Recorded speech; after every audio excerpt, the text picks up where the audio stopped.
Hey folks, this is Adam. I want you to take a moment and think about how gross your mask, your cloth mask is right now. The one that you take to the store and you put on your face. When's the last time you washed it? How many times have you touched it? How long has it been since it got a thorough cleaning? Probably not today, probably not yesterday, probably sometime in the past. And since then it's been exposed to all sorts of germs. Every time you touch it, you're adding more germs to it. And you're putting that on your nose and face.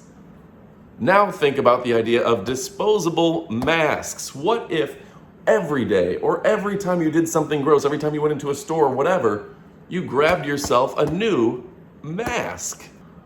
You fit it to your face, snug around the ears, you adjust it. It's got a little piece of metal here that adjusts to your face, and it fits really, really well. You can talk in it, and when it starts getting nasty, you toss it to the curb. Well, not the curb, the trash can.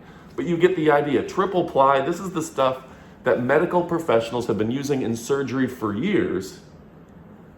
Why are you trusting your health to some piece of cloth that you picked up at the gas station that you've touched 1,000 times since you've washed it?